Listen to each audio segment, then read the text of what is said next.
Ako si Monica at 61 na ako. Kagabi, pinukpok ako ng sariling anak ko hanggang magdugo ako dahil lang sa isang mangkok ng sabaw na walang asin. Habang naiwan ako sa sahig ng kusina na pinupunasan ang sarili kong dugo gamit ang lumang basahan, kalmado siyang umakyat sa kwarto niya, sinara ang pinto at nakatulog na parang walang nangyari. Parang ang pamanakit sa sariling ina ang pinaka-normal na bagay sa mundo. Kaninang umaga, nagising ako na masakit ang katawan, may mga pasa sa braso at may hiwa sa labi na masakit pa rin kapag nagsasalita ako. Pero ang pinakamasakit ay hindi ang pisikal na sakit. Ito ay ang kahihiyan. Ito ay ang malaman na ang sariling anak ko, ang inaruga ko ng buong pagmamahal, ang binigyan ko ng lahat, ay tinuturing akong personal na katulong niya. Ito ay ang malaman na ang tanging layunin ko sa mundong ito ay maglingkod sa kanya at manahimik. Bumangon ako ng alas 5 ng umaga tulad ng dati. Gising na si Ethan, nakaupo sa mesa sa kusina, nakasuot ng perpektong kulay abo niyang suit at nag-i-scroll sa kanyang telepono. Hindi man lang niya ako tiningnan nang pumasok ako. Sabi lang niya nang hindi tumitingin, "Almusal, bilisan mo, may mahalaga akong meeting." Para bang walang nangyari, para bang hindi niya ako sinigawan kagabi, tinatawag akong walang kwenta, inutil, at sinasabing kung hindi lang ako ang ina niya, tinapon na niya ako sa kalye. Inihanda ko ang scrambled eggs niya eksakto sa gusto niya na may 3 kutsara ng ginadgad na keso, 2 hiwa ng toasted na tinapay, at itim na kape na walang asukal.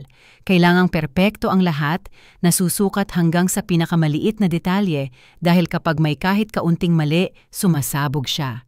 At kapag sumasabog si Ethan, ako ang nagbabayad ng mga kahihinatnan. Habang siya ay kumakain ng almusal, umalingaw-ngaw sa buong bahay ang tunog ng susi na umiikot sa kandado ng pintuan sa harapan. Isang batang eleganteng babae na si Savannah ang pangalan, ang asawa niya, na palaging bumabati sa akin ng peking ngiti at tinatrato akong parang hindi ako nakikita. Pumasok siya na nakasuot ng kulay berde maluwang na damit at mataas na takong.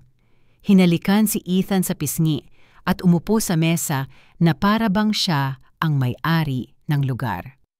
"Magandang umaga, Mrs. Davis," sabi niya sa akin sa matamis na tinig na ginagamit niya kapag nariyan si Ethan. "Kamusta ka ngayong umaga?" Gusto kong sabihin sa kanya na nagising akong puro pasa dahil sa asawa niya na may mga pasa ako sa buong likod na hindi ko na ito matiis. Pero sa halip, ngumiti ako at sinabi, "Ayos lang ako, salamat." "Umiinom ka ba ng almusal, Savannah?" tanong ko. Nagbigay si Ethan sa akin ng babalang tingin. Kitang-kita sa mata niya ang sinasabi, isang malimong salita at mas magiging masahol ang gabi. Tapos idinagdag niya iyon ng peking ngiti na ginagamit niya kapag may nakakakita. "Tingnan mo ma, binili kita ng bagong makeup na ito. Perpekto ito para takpan ang mga munting gasgas mo nung nadapa ka kagabi." "Oo, munting gasgas." Iyon ang tawag niya sa ginawa niya sa akin. Para bang aksidente lang. Para bang ako lang ang nadapa at bumagsak sa kamao niya. Kinuha ko ang makeup nang hindi nagsalita. Mahal na foundation iyon, yung higit pa sa $50 ang halaga. Malamang binili niya iyon gamit ang pera ko sa pagreretiro dahil siya ang humahawak ng buong bank account ko. Sinasabi niyang para sa ikabubuti ko raw na sa edad ko, hindi ko na kayang mag-asikaso ng pera mag-isa. Ang totoo, wala akong nakita kahit 1 sentimo ng sarili kong pensyon sa loob ng 2 taon. Tinitigan siya ni Savannah na may makinang na mga mata ng paghanga. "Napaka-maasikaso mo, mahal. Palagi mong inaalagaan si mama mo. Sana nga lang malaman niya. Sana nga lang malaman niya na ang perpektong asawa niya, ang matagumpay na ehekutibo na humahawak ng mga account na milyon-milyon sa opisina, ay umuwi gabi-gabi para ilabas ang kanyang sama ng loob sa akin." Pagkatapos ng almusal, sinuot ni Ethan ang pulang kurbata, kinuha ang kanyang briefcase at bumulong sa tenga ko habang inaayos ni Savannah ang kanyang makeup. "Naalala mo ba ang pinag-usapan natin kagabi? Kung kailanman magsalita ka, kung sasabihin mo sa kahit sino ang nangyayari rito, pagsisisihan mo, walang maniniwala sa'yo. Ikaw ay isang baliw na matandang babae na nabubuhay sa kawanggawa ng anak mo. Ang mga salita niya ay nagpatindi ng lamig sa akin hanggang buto. Umalis silang magkasama, magkahawak kamay na parang perpektong mag-asawa na inaartehan nila. Pinanood ko sila mula sa bintana habang sinasakyan nila ang bagong kotse ni Ethan, isang itim na sedan na nagkakahalaga ng higit sa $400,000. Pera ko, lahat ng iyon ay binili gamit ang pera ko. Nang tumahimik ang bahay, umupo ako sa kusina at nagsimulang umiyak. Hindi luha ng kalungkutan, kundi ng galit, ng kawalan ng magawa.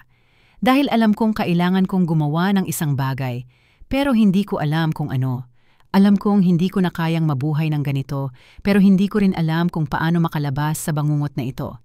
Naupo ako sa tahimik na kusinang iyon ng ilang oras, pinapanood ang sinag ng araw na dahan-dahang dumadaan sa mga tile ng sahig. Dati, ang bahay na ito ang aking kanlungan. Binuksan ko ito 30 taon na ang nakalipas gamit ang perang naipon ko sa pagtatrabaho bilang executive secretary sa law firm na Sullivan and Associates. 40 taon ng buhay ko ang inialay ko sa trabahong iyon. Gumigising tuwing 5:00 ng umaga, palaging nasa oras, iniaayos ang buhay ng iba. Hindi ko inakala na magiging bilanggo ako sa sariling bahay. Nagsimula ito 3 taon na ang nakalipas nang magdiborsyo si Ethan sa kanyang unang asawa. Pumunta siya sa pintuan ko isang gabi na may hawak na maleta at may itsura ng batang naliligaw na palaging nakakapagpaluha sa akin. "Nanay, kailangan kong manatili rito sandali hanggang maayos ko lang ang sitwasyon ko sa pera." Sinabi niya na dahil sa diborsyo ay nabangkarote siya, na nawala ang bahay niya, na wala na siyang mapupuntahan.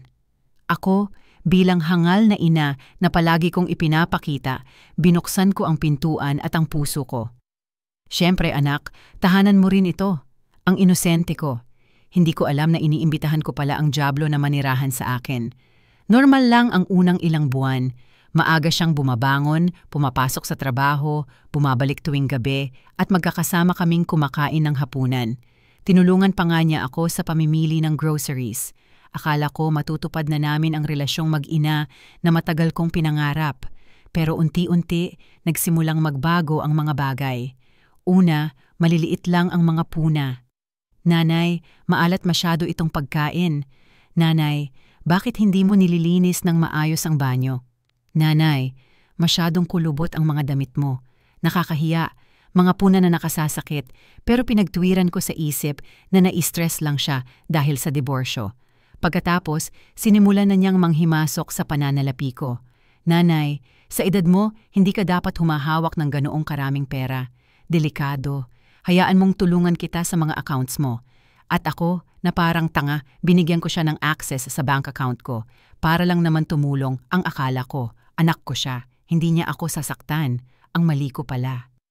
Sa loob ng 6 na buwan, lubos nang nakontrol ni Ethan ang pera ko. Direkta sa account niya napupunta ang buwan ng pension kong $1,200.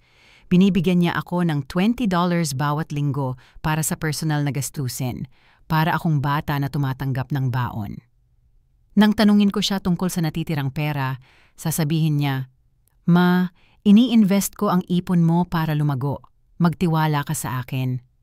Pagkatapos ay dumating si Savannah, isang babaeng 25 taon ang nakababatang sa kanya na may perpektong ngiti at ambisyong kitang-kita mo agad.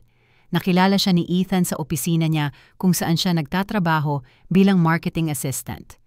6 na buwan ang lumipas, nagpakasal sila sa isang seremonya na nagkakahalaga ng mahigit $100,000. Ang pera ko, syempre. Simula nang pumasok si Savannah sa buhay namin, lalo pang lumala ang lahat. Sinimulan akong tratuhin ni Ethan na parang katulong. "Nanay, magluto ka ng hapunan para kay Savannah at sa akin. Isang eleganteng putahe, sanay siya sa mamahaling bagay. Nanay, linisin mo ang banyo ng bisita. May darating na mahahalagang tao. Nanay, labhan mo itong kamiseta ng mano-mano. Masyado itong mahal para sa washing machine." At palagi akong sumusunod. Sumusunod ako dahil natatakot akong magalit siya. Natatakot akong isakatuparan niya ang banta niyang paalisin ako sa sariling bahay ko. Dahil kahit na legal na akin ang bahay, pinaniwala ako ni Ethan na ilagay din ang pangalan niya sa titulo para raw may seguridad. Sabi niya, "Ma, baka sakaling may mangyari sa'yo." Nagsimula ang karahasan 1 taon na ang nakalipas. Sa simula, aksidenteng pagtulak lang, tapos pinipisil niya ang braso ko kapag hindi ko nagawa ng ayon sa gusto niya. "Pinapabaliw mo ako, ma? Masyado kang mabagal." Tapos, lumala ito sa paghampas sa balikat, sampal kapag hindi niya nagustuhan ang pagkain, at suntok sa likod ko kapag hindi ako mabilis maglinis. Pero kagabi, iba. Kagabi, nalagpasan niya ang hangganan na hindi ko inakala na malalagpasan niya. Naghanda ako ng sabaw ng gulay para sa hapunan. Martes iyon at palagi kaming kumakain ng magaang pagkain tuwing Martes. Maingat kong inayos ang mesa, inihain ang toasted na tinapay at ang mainit na sabaw. Perpekto ang lahat. Pag-uwi ni Ethan galing sa opisina, pagod siya, umupo sa mesa nang hindi man lang ako binati, kumuha ng unang kutsara at nagbago ang mukha niya. "Ano ba to?" sigaw niya habang iniluluwa pabalik sa mangkok ang sabaw. "Walang asin, walang lasa ito, parang tubig." Agad akong humingi ng paumanhin. "Pasensya na anak, nakalimutan ko ang asin. Hayaan mo maglalagay ako ng kaunti." Pero huli na ang lahat. Tumayo si Ethan mula sa mesa na parang ligaw na hayop, hinawakan ang mangkok ng sopas at itinapon ito sa mukha ko. Napaso ang pisngi ko sa mainit na likido, ang mga piraso ng porselana ay tumama at pumutok ang labi ko. "Walang silbi ka!" sigaw niya, sabay hatak sa braso ko ng sobrang higpit na alam kong mamamaga. 40 taon kang nagtatrabaho bilang sekretarya at hindi ka man lang makagawa ng maayos na sabaw. Nakakaawa ka. Itinulak niya ako sa pader ng kusina. Tumama ang ulo ko sa tile at nakita kong puro bituin ang paligid ko. Pero hindi siya tumigil doon. Pinakislap niya ako ng napakalakas na nanumigsi ang tenga ko ng ilang oras. Sinundan pa ng isa at isa pa ulit. Idadala ni Savannah ang mga kaibigan niya para sa tanghalian bukas, sabi niya sa akin habang tinatakpan ko ang mukha ko ng mga kamay. "Gusto kong maghanda ka ng espesyal at mas mabuting siguraduhin mong perpekto ito dahil kung ipapahiya mo ako, kung magpapakita ka man lang ng kahit isang senyales kung gaano ka kaawa-awa, sumumpa ako sa Diyos na palalabasin kita sa bahay na ito." Pagkatapos ay kumalma siya, gaya ng dati pagkatapos niya akong saktan. Yumuko siya, tinulungan akong bumangon at pinunasan ng dugo sa labi ko gamit ang isang napkin. "Pasensya na ma," sabi niya ng mahinahon. "Nai-frustrate lang talaga ako na makita kang ganito. Alam kong kaya mong gumawa ng mas mabuti. Gusto ko lang naman para sa ikabubuti mo, para matuto ka." At matahimik siyang natulog na para bang walang nangyari. Nanatili akong gising buong gabi sa kusina, nililinis ang mga natirang sabaw at ang mga nabasag na pinggan sa sahig. Bawat munting piraso na nakukuha ko ay pakiramdam ko'y pinupulot ko ang mga pira-pirasong natira ng aking dangal. Dumudugo pa rin ang labi ko pero hindi na lang pisikal na sakit ang nararamdaman ko. May mas malalim, mas madilim pa rito. Ito ang pag-unawa na ang sariling anak ko, ang taong pinakamamahal ko sa mundong ito, ang naging tagapahirap ko. Habang naglilinis ako, sinimulan kong alalahanin kung paano kami napadpad dito. Hindi laging ganito si Ethan. Noong bata pa siya, mabait at maalaga siya. Iniwan kami ng kanyang ama nang siya ay 8 taong gulang at mula noon kami na lang ang magkasama laban sa mundo. Nagtrabaho ako ng double shift ng maraming taon para mabigyan siya ng lahat ng kanyang kailangan. Pinasok ko siya sa pinakamagandang pribadong paaralan na kayang bayaran ko. Bumili ako ng mga designer na damit para sa kanya, nagbayad ng mga leksyon sa piano, leksyon sa Ingles, kahit ano ang hilingin niya. Marahil iyon ang pagkakamali ko. Marahil ay napasobra ko siyang inaruga, kaya hindi niya natutunan ang halaga ng paggalang, ng pagsusumikap, ng tunay na pag-ibig. Palagi kong binibigay sa kanya ang lahat ng nakahain sa pilak na plato nang hindi humihingi ng kapalit. At ngayon, 30 taon na ang nakalipas, ako ang nagbabayad ng mga kahihinatnan ng aking mga desisyon. Sa madaling araw narinig ko ang kanyang mga yapak na pababa ng hagdan. Nagsimulang tumibok ng mabilis ang puso ko, gaya ng palagi kapag malapit siya. Nakakabighani kung paano maaaring mabuhay ang isang tao sa patuloy na pagbabantay sa sarili niyang bahay. Pumasok siya sa kusina na nakasuot na ng itim niyang Amerikana. Tinitingnan ang kanyang telepono gaya ng ginagawa niya tuwing umaga. Sa pagkakataong ito, hindi man lang niya hiningi ang almusal. Umupo na lang siya at naghintay na ihain ko ito sa kanya. Inhanda ko ang scrambled eggs niya, ang itim niyang kape, at ang 2 hiwa ng toasted na tinapay, lahat sa ganap na katahimikan. Kumain siya habang sumasagot sa mga email na para bang hindi ako nakikita.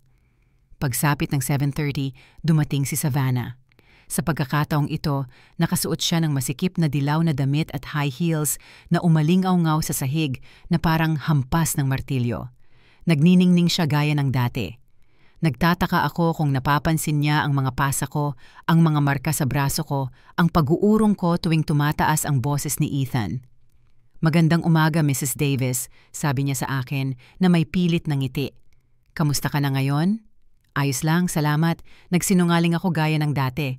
Kakain ka ba ng almusal?" "Kape na lang, pakiusap," sabi niya.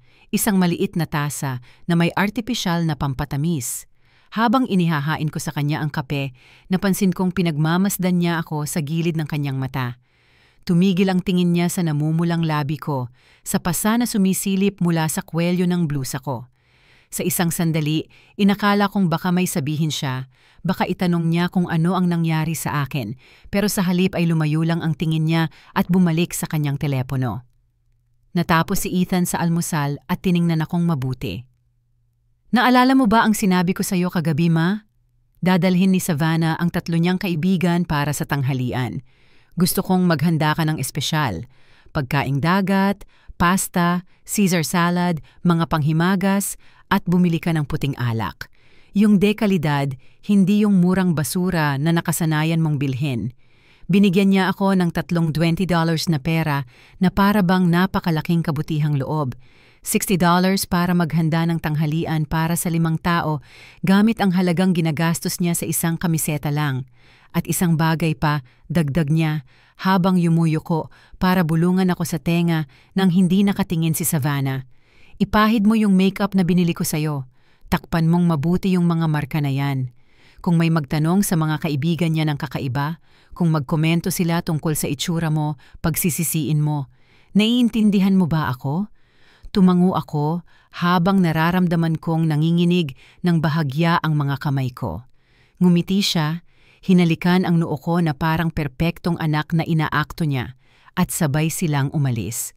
Pagkasarado ng pinto, bumagsak ako sa isang upuan sa kusina, $60 para sa isang magarbong tanghalian. Ang sariwang pagkaing dagat ay nagkakahalaga ng hindi bababa sa $30 kada libra. Ang magandang alak, isa pang $20. Paano ko gagawin ang mga himala kung ganito kaunti lang ang pera? Pero hindi lang pera ang nagpapabigat sa akin. Ito ang pressure na magkunwaring normal sa harap ng mga kaibigan ni Savannah, na magpanggap na masayang biyenan ng isang perpektong pamilya, samantalang ang totoo ay ako ay isang babaeng inaabuso sa sariling tahanan. Tiningnan ko ang sarili ko sa salamin sa banyo at halos hindi ko na ako nakilala. Namaga at kulay lila ang labi ko. May maliit na hiwa sa sulok ng bibig ko. Namumula at namaga ang mga mata ko sa sobrang pag-iyak. Ang pasa sa leeg ko ay parang madilim na mantsa na kumakalat patungo sa buto sa balikat ko. Binuksan ko ang makeup na ibinigay sa akin ni Ethan.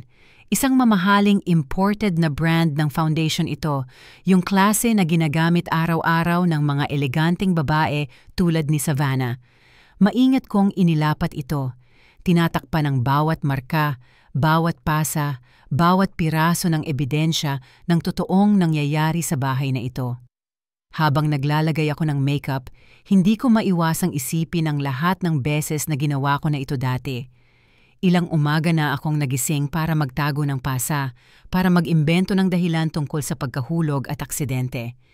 Nadapa ako sa mesa, nakalusot sa kamay ko ang pinto ng aparador. Nahulog ako sa hagdan, isang kasinungalingan kasunod ng isa pa para protektahan ang reputasyon ng anak ko. Lumabas ako para mamili dala ang listahan ko at ang perpektong pagkaka-makeup ng mukha ko. Sa supermarket, sinubukan kong paunlarin ang $60 na iyon hanggat maaari. Bumili ako ng frozen na hipon sa halip na sariwang prawns. Ang pinakamurang brand ng alak na hindi naman masama, pasta na nakasale. Bawat sentimo ay mahalaga. Habang nakapila ako para magbayad, may lumapit na mas matandang babae sa akin. Si Clarice iyon, ang kapitbahay ko sa tabi, isang byuda na nasa 60s na palaging mabait sa akin. "Hello, Monica," sabi niya nang may mainit na ngiti. "Kamusta ka, mahal? Hindi kita nakikita sa bakuran nitong mga nakaraan." "Hello, Clarice," sagot ko. "Ayos lang ako, salamat. Medyo busy lang kasi ako sa mga gawain sa bahay."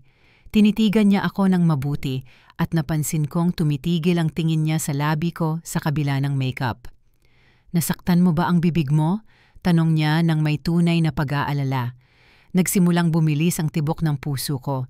"Hindi, wala iyon," sinungaling ko. "Nabundol ko lang ang pinto ng aparador kagabi. Alam mo namang palpak ako." Nangunot ang noo ni Clarice pero hindi na niya pinilit.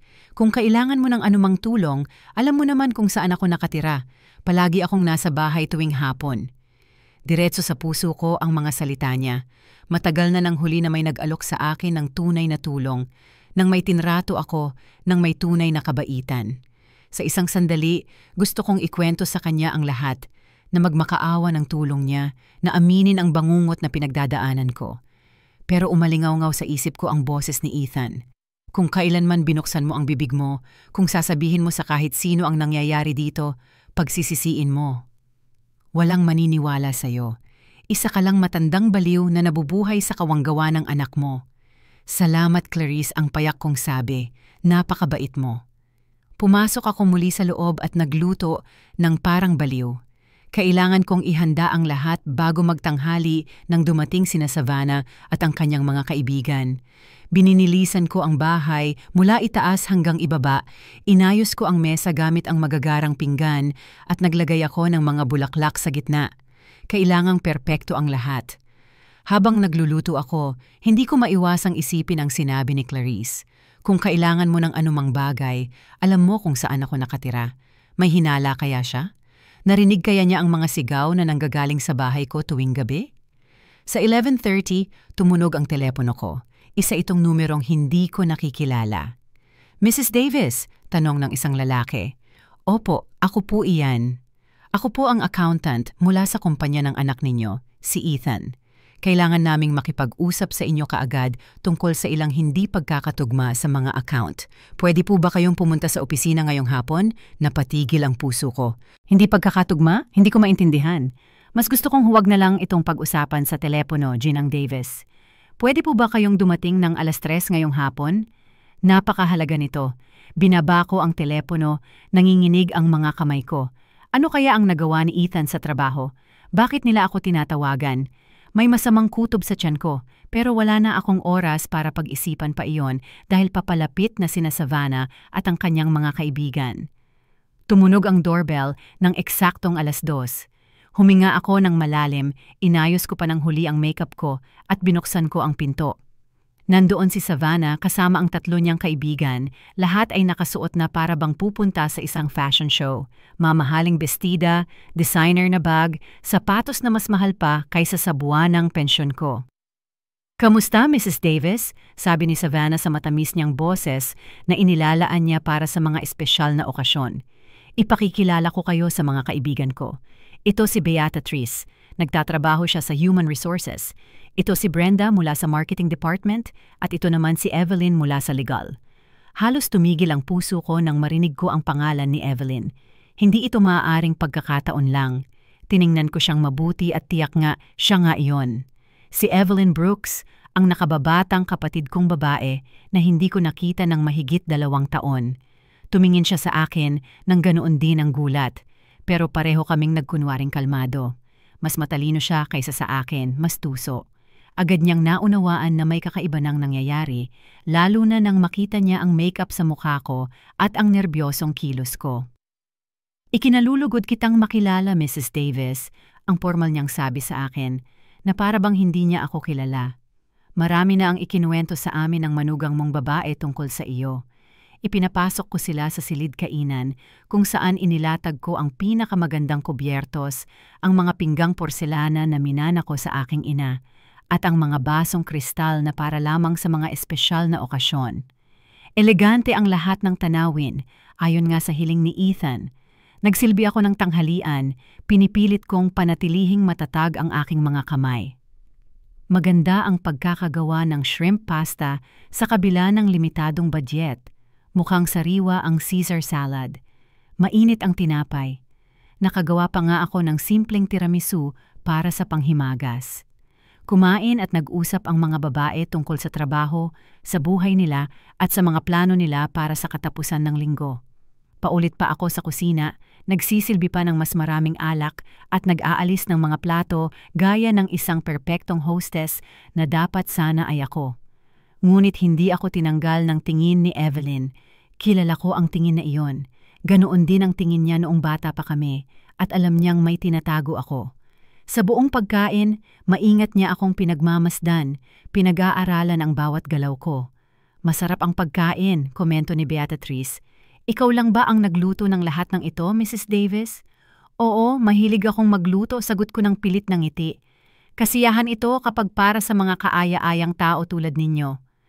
Napakaswerte ni Ethan na magkaroon ng ganitong dedikadong biyenan, dagdag ni Brenda. Mahirap makahanap ng mga babaeng ganoon kadedikado sa tahanan sa mga panahong ito. Ngumiti si Savannah ng may pagmamalaki. Totoo iyon, si Mrs. Davis ang palaging nag-aasikaso ng lahat. Para kang may kasambahay pero mas mabuti dahil ginagawa niya ito ng may pagmamahal. Sumasakit sa akin ang mga salita niya na parang mga punyal, pero pinilit kong ngumiti, katulong. Ganoon ang iniisip niya sa akin. Hindi isang ina, hindi isang taong may karapatan at dangal, kundi isang lingkod na walang bayad. Humikabom ng malakas si Evelyn. At ano ang ginagawa mo noon, Mrs. Davis? Palagi ka na bang may bahay noon pa man? Tumigil ako sandali at sa unang pagkakataon matapos ang mahabang panahon, naramdaman kong may kaunting pagmamalaki.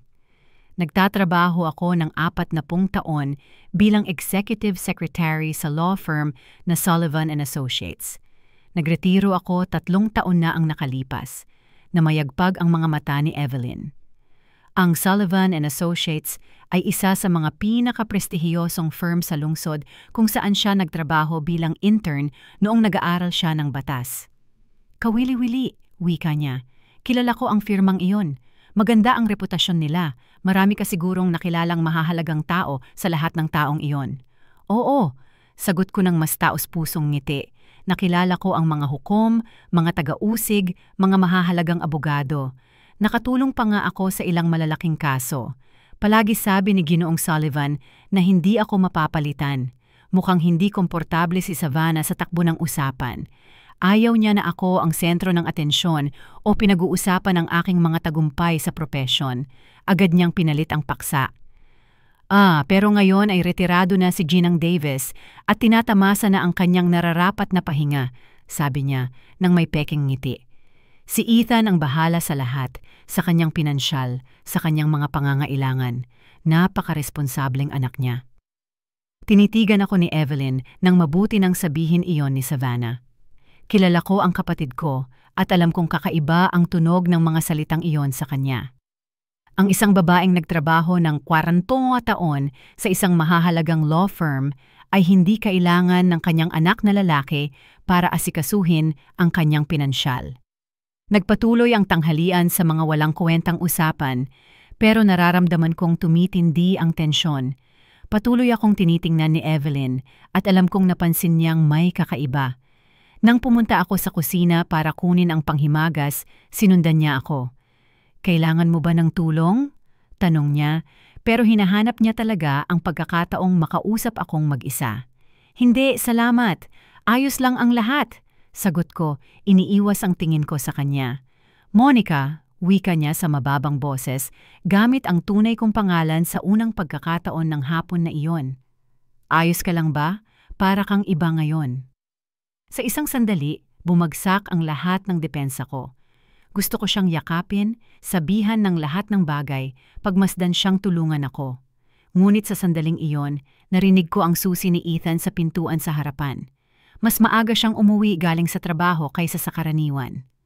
Ayos lang ang lahat, Evelyn, mabilis kong sabi. Medyo pagod lang ako. Pumasok si Ethan sa silid kainan na may perpektong ngiti na ginagamit niya kapag may bisita. Magalang niyang binati ang mga babae, hinalikan si Savannah sa pisngi at tiningnan ako ng may pag-aproba. Maayos ang takbo ng tanghalian ayon sa inutos niya.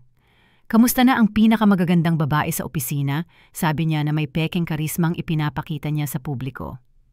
"Sana ay inalagaan kayo ng mabuti ng nanay ko." "Napakahusay," sagot ni Beatrice.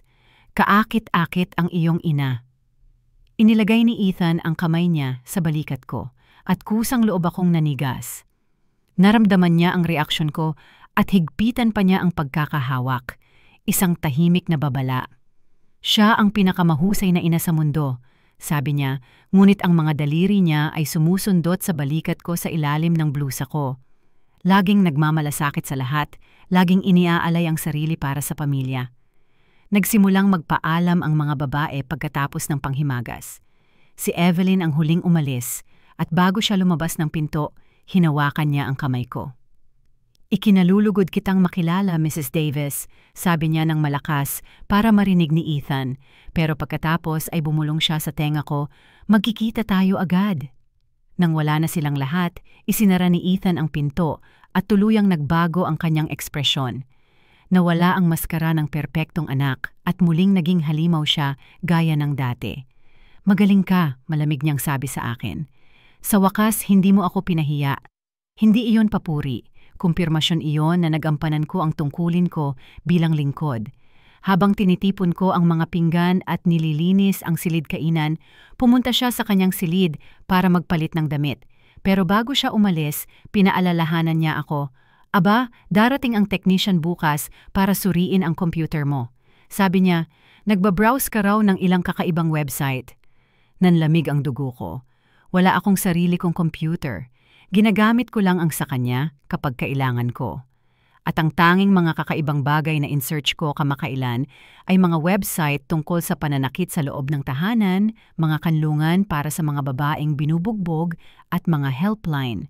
Alam niyang naghahanap ako ng impormasyon. Alam niyang iniisip kong humingi ng tulong. Nang sandaling iyon, tumunog ang telepono ko. Ang accountant mula sa kumpanya ni Ethan na naman. "Mrs. Davis, makakapasok ka ba ng 3:00 ngayong hapon? Urgent ito." Tiningnan ko ang orasan, 2:30 na. Nasa kwarto si Ethan, malamang ay natutulog. Ito na ang pagkakataon ko. "Oo," sagot ko sa mahinang boses. "Pupunta ako." Kinuha ko ang susi ko, ang pitaka ko, at tahimik akong lumabas ng bahay.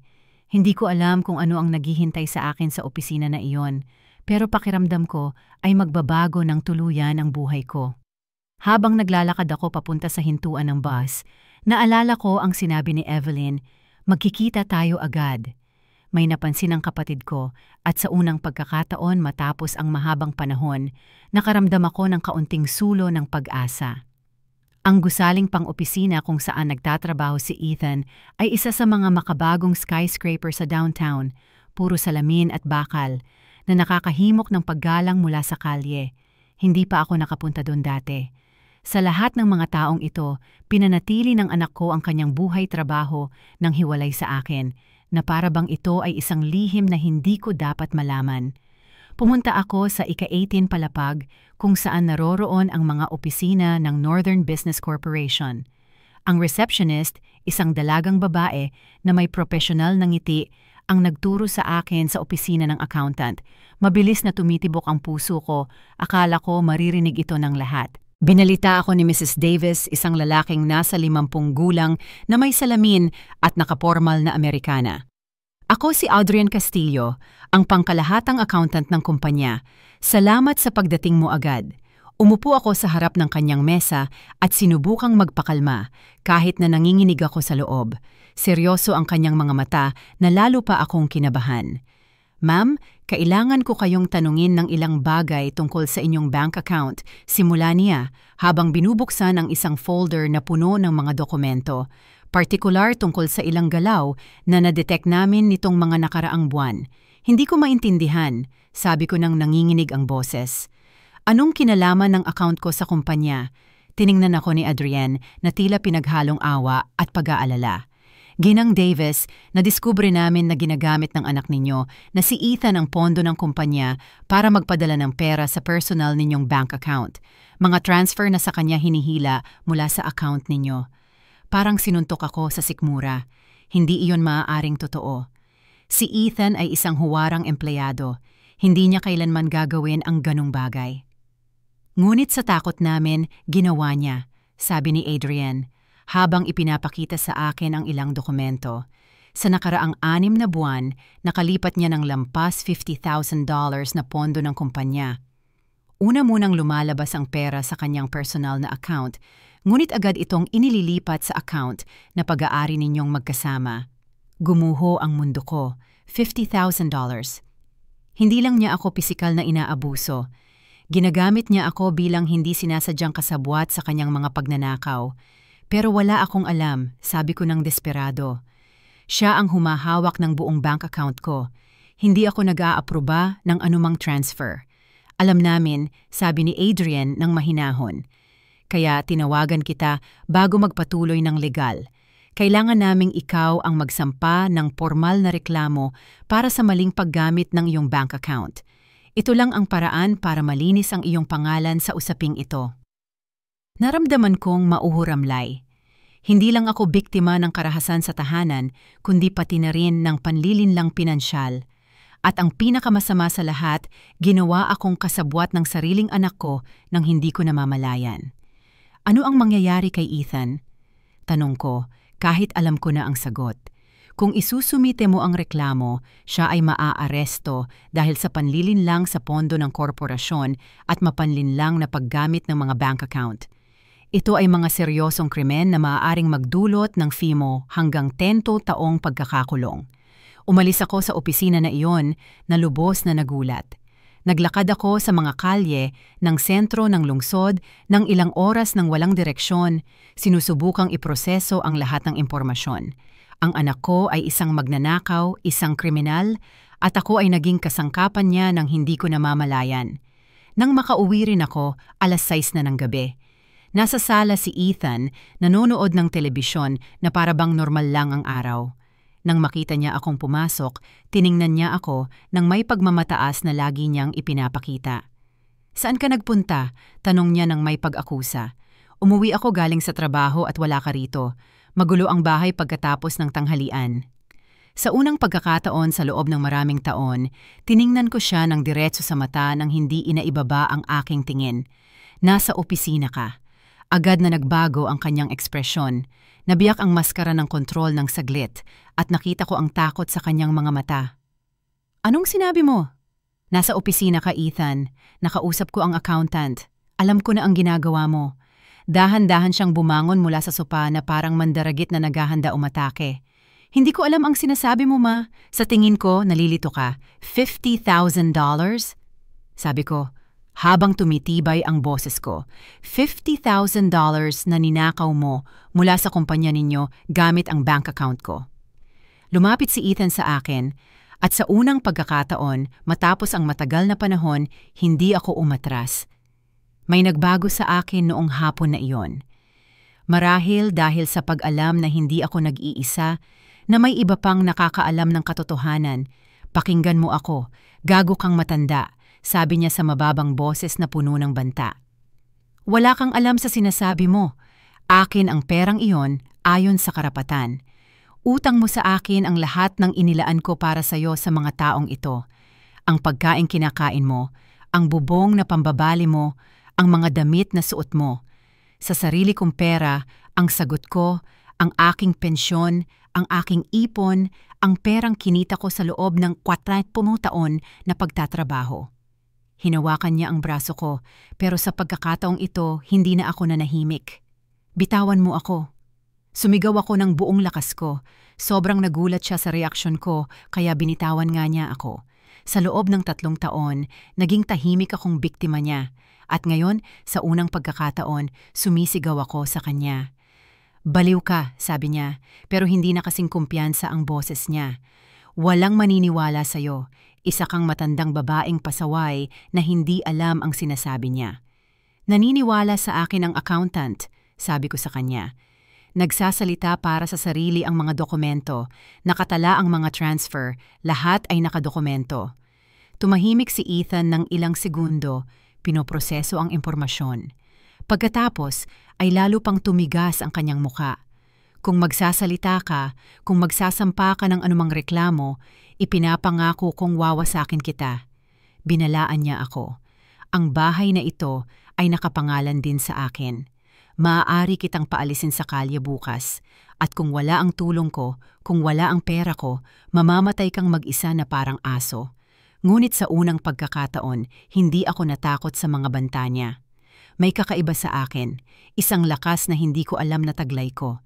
Hindi na ako natatakot sa iyo, Ethan, sabi ko sa kanya, at nang sabihin ko iyon, napagtanto kong totoo nga. Sa unang pagkakataon sa loob ng 30 taon, hindi na ako natatakot sa iyo. Itinaas niya ang kamay para suntukin ako, ngunit sa sandaling iyon, tumunog ang kampanilya. Si Clarice iyon, ang kapitbahay ko. Monica, sumisigaw siya mula sa labas. Monica, ayos lang ba ang lahat? May narinig akong sigaw. Dahan-dahang ibinaba ni Ethan ang kanyang kamay. Hindi niya ako mapapalo kung may saksi sa paligid. Ang reputasyon niya ay masyadong mahalaga sa kanya. Pumunta ka at tingnan kung ano ang gusto niya, sabi niya habang nakakagat ang ngipin. At mas mabuti kung wala kang sasabihin na kakaiba. Lumapit ako para buksan ang pinto, nanginginig ang mga tuhod ko. Nandoon si Clarice na may nag-aalalang ekspresyon. Hawak ang isang kaserol. "Kamusta, mahal?" sabi niya sa akin.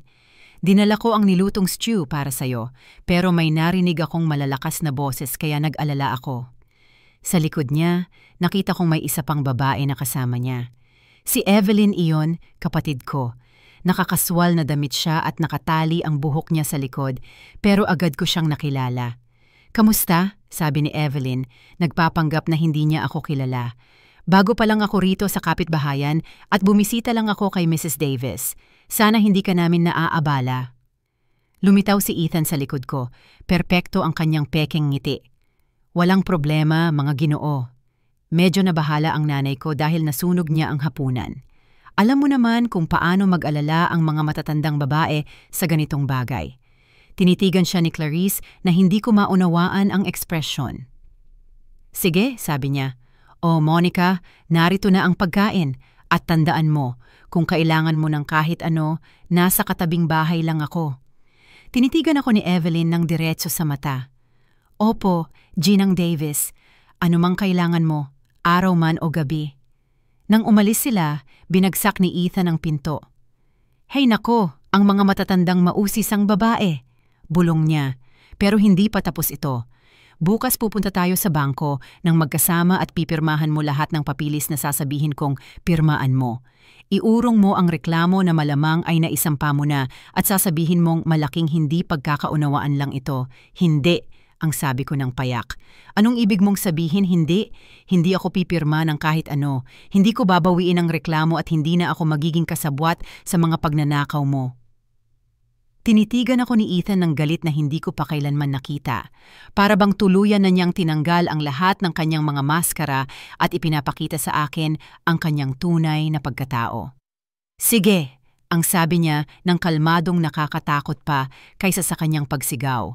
"Kung ganyan ang gusto mong maglaro, maglalaro tayo. Pero babala ko sa'yo. Pagkatapos kitang asikasuhin, hihilingin mong sana hindi ka na lang ipinanganak." Hindi ako nakatulog ng gabing iyon. Nakakulong si Ethan sa kwarto niya pero naririnig ko siyang nakikipag-usap sa telepono ng ilang oras. Hindi ko alam kung ano ang pinaplano niya, pero alam kong kailangan kong maging handa sa pinakamalala. Bandang 3:00 ng madaling araw, may narinig akong kakaibang ingay sa bakuran. Sumilip ako sa bintana at nakita ko ang isang figura na gumagalaw sa gitna ng mga palumpong. Si Clarice iyon at mukhang may iniaayos siya malapit sa bintana ko. Kinabukasan, naunawaan ko kung ano ang ginawa niya. Naglagay siya ng maliit na security camera na nakatutok sa bahay ko na nakatago sa gitna ng mga halaman. Alam ng kapitbahay ko na may masamang nangyayari at idinidokumento niya ang lahat. Kinabukasan, kulay abo at maulan ang umaga na para bang sumasalamin ang panahon sa bagyong nagaganap sa buhay ko. Gumising si Ethan nang mas maaga kaysa sa karaniwan, 5:00 ng umaga. Narinig ko siyang gumagalaw sa bahay, nakikipag-usap sa telepono nang mahina ang boses, naghahanda ng isang bagay na nagpapakaba sa akin. Nang bumaba ako sa kusina, nakasuot na siya ng pinakamagandang Amerikana niya, yung itim na suot niya para sa pinakamahalagang mga pagpupulong. Perpektong nakayayos ang buhok niya, walang kapintasan ang kurbata niya. Mukha siyang matagumpay na ehekutibo na pinaniniwalaan ng lahat na siya nga, hindi yung halimaw na nakatira sa ilalim ng bubong ko. "Magandang umaga, ma," sabi niya sa akin sa tinig na kakaiba ang tamis, halos parang kumakanta. "Sana ay nakatulog kang mahimbing." Ang pagiging matamis na iyon ay nagpapatindig ng balahibo sa akin. Kilala ko ng husto ang anak ko para malaman na kapag mabait siya, may binabalak siyang masama. Oo, nagsinungaling ako habang inihahain ko sa kanya ang kape niya araw-araw. "Mabuti," sabi niya, na nakangiti ngunit hindi tumatago sa kanyang mga mata. Dahil ngayong araw ay magiging isang napaka-espesyal na araw. Buong gabi kong iniisip ang usapan natin kahapon. Umupo siya sa mesa at kalmadong nagsimulang mag-almusal na para kaming normal na pamilya. Pero may something sa kanyang ugali na nagpapanatili sa akin sa mataas na pag-iingat. "Nagpasya ako na tama ka," patuloy niya. "Baka masyado kitang pinahirapan. Pagkatapos ng lahat, ikaw ang nanay ko at karapat-dapat kang igalang." Lubos akong nalito sa kanyang mga salita. Si Ethan na inaamin niyang nagkamali, humihingi ng tawad. Sobrang hindi ito pangkaraniwan sa kanya, kaya agad kong naintindihan na ito ay isang patibong.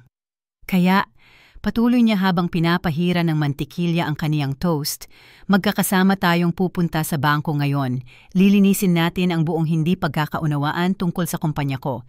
Ipapaliwanag mo na ikaw ang nag-authorize ng lahat ng mga transfer na alam mong mabuti kung ano ang nangyayari sa pera mo." Nandoon na ang tunay na dahilan ng kanyang kunwaring kabaitan. "Hindi ko gagawin yan, Ethan," sabi ko, habang pinipilit kong panatilihing matatag ang boses ko. Unti-unting nawala ang kanyang ngiti. "Siyempre gagawin mo, ma, dahil kung hindi, may ilang hindi magagandang bagay ang mangyayari. Bumabanta ka ba sa akin?" "Hindi, ma," sabi niya habang tinatapos ang kanyang kape. "Ipinapaliwanag ko lang sa iyo ang katotohanan. Tumingin ka sa paligid mo. Ang bahay na ito, ang mesa na kinakainan mo ng almusal, ang higaan mong pinagtutulugan, ang pagkaing kinakain mo. Lahat ng ito ay posible dahil pinapayagan ko. At kung hindi ko na ito papayagan," iniwan niyang nakabitin sa hangin ang pangungusap pero malinaw ang mensahe. "Iiwan niya ako sa kalsada kung hindi ako susunod." At saka, dagdag niya, habang kinukuha ang kanyang telepono. Naiisip ko nang tumawag sa ilang doktor. May kilala akong mga doktor na dalubhasa sa matatandang may problema sa pag-iisip tulad ng senile dementia. Alam mo, nakakalungkot kapag ang mga ina ay nagsisimulang mag-imbento ng mga kwento. Inaakusahan ang sariling mga anak ng mga kakilakilabot na bagay. Nanlamig ang dugo ko, hindi lang niya ako binabantaan na paalisin sa bahay, kundi pati na rin na ipadeklara akong baliw, walang kakayahan para walang maniniwala sa aking patotoo. May ilang saksi na makakapagtestigo sa lumalalang kalagayan ng iyong pag-iisip. Nagpatuloy siya sa malamig at kalkuladong tinig. Si Savannah, halimbawa, sinabi ko lang sa kanya kahapon kung gaano ka nalilito nitong mga nakaraang araw. Napansin din ng mga kaibigang dumalaw para sa tanghalian ang kakaiba sayo. Isang kasinungalingan iyon. Pero napakakumbinsido niya, kaya sa isang sandali, pinagdudahan ko ang sarili kong katinuan. Ganyan ang takbo ng kanyang manipulasyon. Pinahina niya ang loob ko at pinagdudahan ko ang lahat, pati ang sarili kong pananaw sa realidad. "Kaya pupunta tayo sa bangko ng 10:00, sabi niya habang bumabangon mula sa mesa. "Isusuot mo ang pinakamagandang bestida mo. Aayusin mo ang sarili mo at ngingiti ka habang pinipirmahan mo lahat ng papiling ilalagay nila sa harap mo. Naiintindihan mo?" Hindi ako sumagot. Nagsimula na lang akong mangolekta ng mga pinggan ng almusal para magkaroon ako ng oras na mag-isip. "Kausapin kita," sigaw niya at nawala ang bakas ng kanyang kunwaring kabaitan. "Naiintindihan. Naiintindihan?" Bulong ko, kamuhian ko ang sarili ko sa pagiging duwag. Pumunta si Ethan sa opisina niya, pero bago siya umalis, binalaan niya ako. Huwag mong maisip na umalis sa bahay na ito.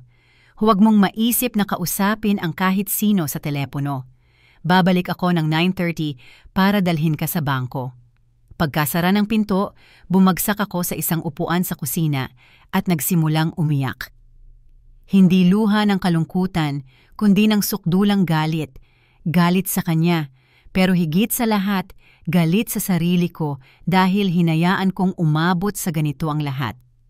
Nanatili akong ganoon ng ilang minuto hanggang sa may narinig akong mahinang katok sa likod na pinto. Si Clarice iyon na may nag-aalalang itsura sa muka. "Monica, buksan mo agad," bulong niya sa salamin. "Importante ito." Binuksan ko ang pinto at agad siyang pumasok, tiningnan ang paligid para masiguro na kami lang mag-isa. "Narinig ko lahat," sabi niya nang walang paligoy-ligoy. "May nakalagay akong kamera malapit sa bintana ng kusina mo. Na-record ko ang buong pag-uusap ninyo ng anak mo." Naging mabilis ang tibok ng puso ko. "Lahat," sabi niya. "Ang mga pagbabanta, ang pananakot, ang paraan ng pagsasalita niya sa'yo. May ebidensya ako na pinipilit kanyang magsinungaling tungkol sa ninakaw na pera." Sa unang pagkakataon sa loob ng ilang araw, nakaramdam ako ng kaunting pag-asa. "Ano ang magagawa natin dyan?" Ngumiti si Clarice. "May kaibigan ako na nagtatrabaho sa opisina ng piskal.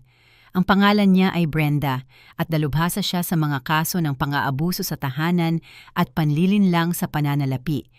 Pero kailangan kitang sumama sa akin ngayon din." "Hindi ko kaya," sabi ko, habang muling sumisilakot ang takot. Sinabi sa akin ni Ethan na huwag umalis ng bahay. "Kapag nalaman niya, Monica," sabi ni Clarice habang hinahawakan ang mga kamay ko, "pakinggan mong mabuti ako. Kung pupunta ka sa bangko ngayon at pipirmahan mo ang mga papel na iyon, malaya ang anak mo mula sa lahat ng kaso. Magpapatuloy siya sa pagnanakaw ng pera at patuloy kanyang aabuso. Pero bukod pa doon, ituturing kang kusang loob na kasabwat sa mga pagnanakaw niya." Tama siya. Kung pipirmahan ko ang mga papel na iyon, hindi lang mawawala ang dangal ko, kundi magiging kriminal din ako sa mata ng batas. Pero kung hindi ako pupunta, sabi ko nang nanginginig ang boses, tutuparin niya ang mga banta niya. Palalayasin niya ako sa bahay. Sasabihin niyang, baliw ako. Hindi niya magagawa ang alinman sa mga iyon. Pinutol ako ni Clarice dahil ihaharap natin ang ebidensya bago pa man siya makilos. Sinabi sa akin ni Brenda na sa mga recording na hawak ko, mahuhuli nila siya agad. Tiningnan ko ang orasan, 8:30 na. Babalik si Ethan sa loob ng 1 oras. "Sigurado ka bang matutulungan ako ng kaibigan mo?" "Lubos akong sigurado, pero kailangan na nating umalis ngayon, Monica. Ito lang ang pagkakataon natin. Nagpasya ako ng isang bagay na magbabago sa buhay ko magpakailanman." Pumunta ako sa silid ko, kinuha ko ang pitaka ko na may pinakamahalagang dokumento at umalis ako sa bahay na iyon kasama si Clarice. Habang naglalakad kami papunta sa kotse niya, naramdaman ko ang isang bagay na matagal ko nang hindi naramdaman sa loob ng 3 taon. Tapang. Sa unang pagkakataon, ako ang kumokontrol sa sarili kong buhay. Ang tanggapan ng piskal ay isang tipikal na gusaling pampamahalaan na may mahahabang pasilyo at maliliit na opisina. Lumabas si Brenda na isang babae sa kanyang 40 gulang na may matalinong titig at paraan ng pagsasalita na nagbibigay ng kumpiyansa. "Jane Davis," sabi niya matapos suriin ang mga recording na dinala ni Clarice. "Ang ginagawa ng anak ninyo ay bumubuo ng maraming krimen. Pananamantala sa tahanan, pandarayang pinansyal, pananakot, at tangkang paghadlang sa katarungan." "Ano ang ibig sabihin noon?" tanong ko. "Ibig sabihin, mahuli namin siya ngayon," sagot ni Brenda. "Pero kailangan kitang magsampa ng formal na reklamo para sa lahat ng mga krimeng ito. Handa ka bang gawin yon?" Tiningnan ko ang orasan. 9:15 na. Sa loob ng 5 minuto, darating si Ethan sa bahay para ihatid ako sa bangko. Kapag napagtanto niyang wala ako doon, hindi na mapipigilan ang kanyang galit. "Oo," sagot ko habang tumitibay ang boses ko. "Handa na akong magsampa ng reklamo," ngumiti si Brenda. "Perpekto. Habang pinupuno mo ang mga papeles, makikipag-ugnayan ako sa pulisya para ipaaresto ang anak mo. Alam mo ba kung nasaan siya ngayon? Dapat darating na siya sa bahay ko, sabi ko. Sinabi niyang sunduin niya ako ng 9:30. Mas maganda pa, sabi ni Brenda habang hinahawakan ang kanyang telepono. Mas madali siyang arestuhin sa isang kilalang lokasyon. Habang pinupuno ko ang mga form ng reklamo, nakipag-ugnayan si Brenda sa pulisya. Nanatili si Clarice sa tabi ko buong panahon, hinahawakan ang aking kamay at binibigyan ako ng lakas. Sigurado ka ba rito, Monica? Tanong niya sa akin. Kapag pinirmahan na natin ang mga papel na ito, wala nang pagbabalik. Hindi na ako naging mas sigurado pa sa anumang bagay sa buhay ko, ang sagot ko. Nang 10:30, tumunog ang telepono ni Brenda. Ang pulisya iyon na nagkukumpirma na naaresto nila si Ethan sa bahay ko. Nakita nila siyang sumisigaw na parang baliw, sumisira ng mga gamit at hinahanap ako sa buong bahay. Nasa kustodiya na siya, sabi ni Brenda sa akin. Seryoso ang mga kaso laban sa kanya. Malamang hindi siya makakapag-bail. Pakiramdam ko ay parang may napakabigat na pasanin na nawala sa aking balikat. Sa unang pagkakataon sa loob ng 3 taon, alam kong makakatulog ako nang hindi natatakot. Nang makabalik kami sa bahay ko noong hapon na iyon, para itong isang larangan ng digmaan. Sinira ni Ethan halos lahat ng nasa daraanan niya bago siya inaresto ng pulis. Napunit-punit ang mga una ng sopa. May mga basag na pinggan sa sahig ng kusina at ang mga litrato ng pamilya na nakasabit sa mga pader ay nagkapira-piraso. Diyos ko, bulong ni Clarice habang tinitingnan ang pinsala. Paano niya nagawa ang lahat ng ito sa napakaikling panahon? Alam ko ang sagot.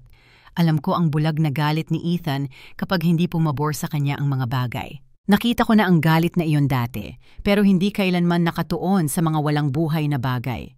Karaniwan, ako ang tina-target ng kanyang galit.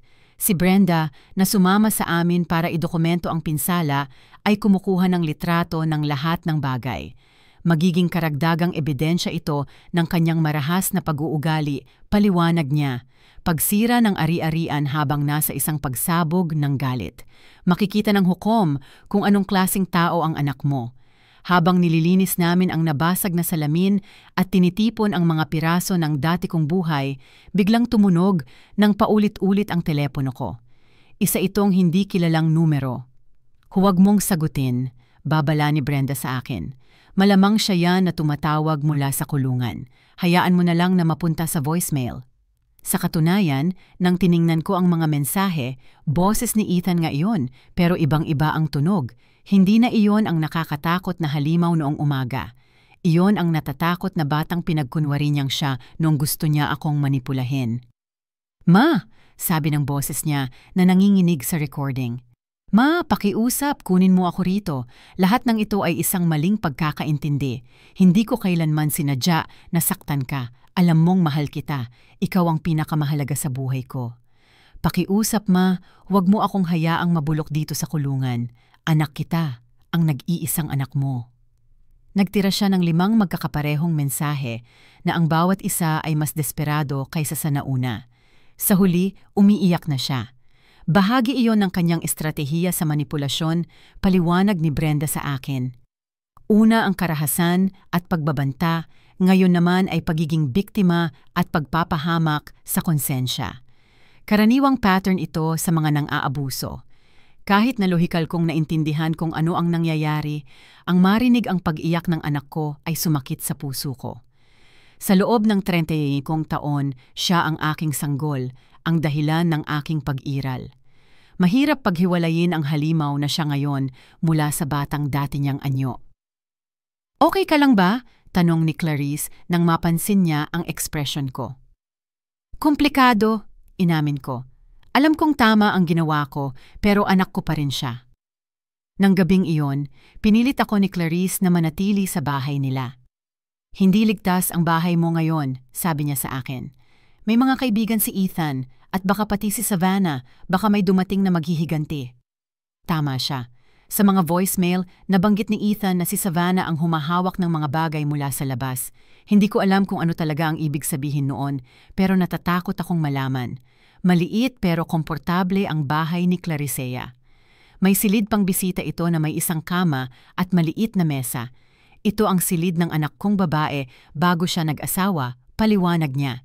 Ngayon, sa'yo na ito hanggat kailangan mo. Sa unang pagkakataon sa loob ng 3 taon, nakatulog ako ng walang takot. Hindi ko na kailangang mag-alala sa mga yabag ni Ethan sa pasilyo, sa kanyang pagsigaw sa madaling gabi, o sa paggising na may suntok. Isang kakaiba, halos nakakabahalang pakiramdam. Nakakatakot din ang kapayapaan kapag hindi ka sanay dito. Kinabukasan, maaga akong tinawagan ni Brenda para magbigay ng balita. Ang hearing para sa piyansa ni Ethan ay ngayon 2:00 ng hapon, impormado niya ako. Magdedesisyon ang hukom kung maaari siyang palayain mula sa kulungan habang hinihintay ang kanyang paglilitis. Ano ang tsansa na mapalaya siya? Tanong ko, naramdam kong bumabalik ang takot. Sa ebidensyang meron tayo, maliit lang ang tsansa, pero kailangan kitang dumalo at magpatotoo sa hearing. Mahalaga ang iyong testimonya para maunawaan ng hukom ang panganib na dulot niya. Ang pagdinig ay ginanap sa isang maliit na silid-hukuman. Nakaupo si Ethan sa lamesa ng depensa, nakasuot ng orange na jumpsuit. Nang makita niya akong pumasok, tuluyang nagbago ang kanyang ekspresyon. Hindi na siya ang batang nagsisisi sa mga voicemail. Siya ay puro nagliliyab na galit na nakapaloob. Nakaupo si Savannah sa mga bangko ng publiko, elegante ang suot gaya ng dati, ngunit mukhang pagod at walang tulog, na para bang ilang araw na siyang hindi nakakatulog. Nang magtama ang aming mga mata, may nakita ako sa kanyang mga mata na ikinagulat ko. Hiya, ang hukom ay isang matandang lalaki na nasa kanyang 60s na may seryoso ngunit patas na itsura. Sinuri niya ang lahat ng mga dokumento bago magsimula. Giangienge Davis, sabi niya sa akin nang ako na ang magtestigo. Sabihin mo sa sarili mong salita kung ano ang pinagdadaanan mo sa inyong tahanan nitong mga nakaraang taon. Huminga ako ng malalim at nagsimulang magsalita. Sinabi ko sa kanila ang tungkol sa mga pananakit, sa kontrol niya sa pera ko, sa mga pagbabanta, sa patuloy na pang-aapi. Nauupos ang boses ko paminsan-minsan pero nagpatuloy ako sa pagsasalita. Nang mabanggit ko ang $50,000 na ninakaw niya, nakita kong nanigas si Ethan sa upuan niya. Ang abogado niya, isang binatang nakasuot ng mamahaling Amerikana, ay patuloy na sumalungat, ngunit pinatahimik siya ng hukom. At ano ang sinabi sa iyo ng anak mo kahapon ng umaga tungkol sa iyong testimonya? Tanong ng hukom. Binalaan niya akong ipadeklara akong mentally incompetent kung hindi ako magsinungaling para sa kanya. Sinabi niya na itataboy niya ako sa kalye at wala akong maiiwan. Inrepaso ng hukom ang mga recording na ginawa ni Clarice. Pinakinggan niya ang mga ito nang buo gamit ang headphone habang ang buong silid-hukuman ay nakatahimik na naghihintay. Ginoong Ethan Davis, sabi ng hukom nang matapos siya, ang ebidensyang iniharap ay nagpapakita ng malinaw na padron ng pang-aabuso sa tahanan, panlilinlang sa pananalapi at pananakot sa saksi. Dahil sa tindi ng mga paratang at sa panganib na dulot mo sa biktima, tinatanggihan ang iyong kahilingan para sa piyansa. Mananatili kang nasa kustodya hanggang sa petsa ng iyong paglilitis. Sumabog si Ethan. Ito ay isang kawalang katarungan, sigaw niya, tumayo. Inaimbento lang ng matandang baliw na iyon ang lahat. Ako ay isang kagalang-galang na mamamayan. May karapatan ako. Kinailangan siyang pigilan ng mga gwardya habang patuloy siyang sumisigaw. Pagbabayarin kita rito, ma. Paglabas ko rito, papabayaran kita sa bawat araw na ginugol ko sa kulungan na ito. Ang kanyang mga banta ay umalingaw-ngaw sa buong silid-hukuman na nagpapatunay sa aking sinabi tungkol sa kanyang marahas na pag-uugali. Pagkatapos ng pagdinig, lumapit sa akin si Savannah sa hukuman. Mrs. Davis, anya nang nanginginig ang boses. Kailangan kitang kausapin. Nanigas sina Brenda at Clarice pero pinahiwatig ko sa kanila na ayos lang ako. Anong gusto mo, Savannah? Tanong ko. Gusto kong humingi ng tawad, sabi niya. At sa unang pagkakataon, mula nang makilala ko siya, tunay ang tunog ng kanyang boses. Alam kong may hindi tama sa bahay na iyon. Narinig kong may sumisigaw. Nakita ko ang mga pasa mo. Napansin ko kung paano ka nanginginig sa takot tuwing itataas niya ang boses. Kung ganoon, bakit hindi ka kailanman nagsabi ng kahit ano? Tanong ko. Dahil natakot ako, inamin niya. Binalaan din ako ni Ethan. Sinabi niya na kung tataksil ako sa kanya, sisirain niya ang karera ko, ang reputasyon ko, at sinabi niyang duwag ako. Pinabayaan kitang magdusa mag-isa dahil natakot akong mawala ang komportableng buhay ko. Napuno ng luha ang kanyang mga mata. Nang arestuhin nila siya kahapon, nakakita ako ng mga dokumento sa opisina niya sa bahay. Hindi lang niya ninakaw ang pera mula sa kumpanya niya, ninakaw din niya ang pera mula sa personal kong account. 2 taon na kaming kasal at hindi ko inakala na isang manloloko pala siya. Anong gagawin mo ngayon? Tanong ko sa kanya. Maghahain ako ng diborsyo agad-agad, sabi niya nang may determinasyon. At magbibigay ako ng testimonya laban sa kanya sa paglilitis niya. Nakausap ko na ang isang abogado. Gusto kong makipagtulungan sa opisina ng DA para mabayaran niya ang lahat ng ginawa niya sa amin. Nang umalis kami ng hukuman, naramdaman ko ang isang bagay na matagal ko nang hindi naranasan. Tunay na pag-asa. Hindi lang ako nakatakas sa aking anak, kundi ngayon ay may mga kakampi na ako sa aking pakikipaglaban para sa katarungan. Noong hapon ding iyon, habang naglalakad kami pabalik sa bahay ni Clarice, binigyan ako ni Brenda ng isa pang magandang balita. Ayon sa kanya, gusto ng kumpanyang pinagtatrabahuhan ni Ethan na makipagkasundo. Handa silang hindi maghabla ng karagdagang kaso laban sa iyo kung makikipagtulungan ka sa pamamagitan ng pagbabalik ng ninakaw na pera. At bilang pagkilala na biktima ka ng panlilinlang, babayaran kanila ng kompensasyon na $20,000. $20,000. Mas malaki iyon kaysa sa perang mayroon ako sa nakaraang 3 taon. Ano naman ang mangyayari sa bahay ko? Tanong ko. Sabi ni Ethan, nakapangalan din iyon sa kanya. Tiningnan namin ang mga dokumento, sabi ni Brenda habang nakangiti. Nagsinungaling ang anak mo, nakapangalan pa rin sa'yo lang ang titulo. Nagpek siya ng ilang papeles, pero ayon sa batas, sa'yo ng buo ang bahay. Sa unang pagkakataon matapos ang mahabang panahon, nakita ko ang isang posibleng hinaharap.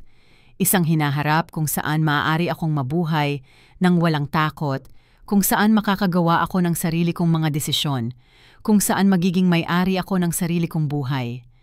Ngunit alam ko rin na hindi basta-basta susuko si Ethan. Malinaw ang kanyang mga banta sa pagdinig. Nagsisimula pa lamang ang digmaang ito. 3 linggo matapos ang pag-aresto kay Ethan, tuluyan nang nagbago ang buhay ko, ngunit hindi sa paraang inaasahan ko. Bagaman ligtas ako sa pisikal sa bahay ni Clarice, sa psikolohikal na aspeto, bilang pa rin ako ng kanyang bihag. Naging laganap sa akin ang patuloy na paranoia na nagpapanatili sa akin, nagising halos gabi-gabi. Tuwing may ingay, natatakot ako. Tuwing may sasakyang humihinto sa harap ng bahay, tumatakbo ako papunta sa bintana. Tuwing may hindi kilalang tawag sa telepono, nagkakaroon ako ng panic attack. Ipinaliwanag ni Brenda na normal lang iyon, na pagkatapos ng maraming taon ng pang-aabuso, hindi nawawala ang takot ng isang gabi lang. Ito ay post-traumatic stress disorder. Sinabi niya sa akin, sanay ang isip at katawan mo na mabuhay sa patuloy na pagbabantay. Kailangan ng panahon para gumaling. Pero hindi lang simpleng trauma yon. Nakapagpadala si Ethan ng mga mensahe sa akin mula sa kulungan. Mga mensaheng nagpapatindig ng balahibo sa akin. Ang una ay dumating sa pamamagitan ng ibang abogado, hindi ang opisyal niyang kinatawan. Isang sulat kamay ito na may pagkakasulat na kilala kong kilala. Mahal na nanay, nakasulat doon, sana'y nasisiyahan ka sa munting tagumpay mo. Sana'y maramdaman mong napakabayan mo sa pagtaksil mo sa akin, pero gusto kong malaman mo ang isang bagay, hindi pa ito tapos. May alam ako tungkol sa'yo na walang ibang nakakaalam. Mga lihim na itinago mo sa loob ng 40 taon ng pagtatrabaho mo sa firmang iyon. Mga bagay na maaaring sumira hindi lang sa reputasyon mo, kundi pati na rin sa kalayaan mo. Tumigil ang puso ko nang basahin ko ang mga linyang iyon. Anong mga lihim? Sa loob ng 40 taon kong pagiging sekretarya sa Sullivan & Associates, humawak ako ng mga kumpidensyal na impormasyon, syempre, pero hindi ako gumawa ng anumang ilegal. Naalala mo ba ang kaso ng Williams laban sa Estado? Nanay, Yung nang 15 taon na ang nakalipas, nahanap ko ang mga dokumentong itinago mo, yung binago mo para matulungan si Ginoong Sullivan na manalo sa milyon-milyong dolyar na kasong iyon, mga dokumentong, kung lalabas, ay maaaring magpadala sa'yo sa bilangguan dahil sa pagbabara ng katarungan. Nagsimulang manginig ng malakas ang mga kamay ko. Bahagya kong naaalala ang kaso ng Williams.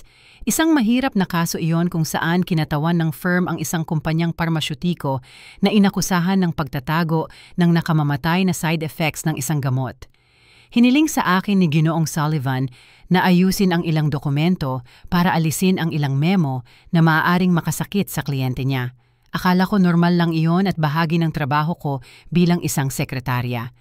Hindi ko kailanman lubos na naunawaan ang mga legal na implikasyon ng ginawa ko, pero tama si Ethan. Technically, binago ko ang ebidensya sa isang kaso sa korte. May kopya ako ng lahat, ma. At kung hindi mo ibababa ang mga kaso laban sa akin, kung hindi ka pupunta at mag-apologize ng publiko para sa mga kasinungalingan mo, mapupunta ang mga dokumentong iyon sa kamay ng DA Code S. Isipin mo na lang ang mga headline. 61 anyos na sekretarya, inaresto dahil sa pakikipagsabuatan sa pagtatakip ng mga pagkamatay dahil sa droga. Ang natitirang bahagi ng liham ay detalyadong inilarawan kung paano niya wawasakin ang buhay ko kung hindi ako susunod. May mga contact siya sa media.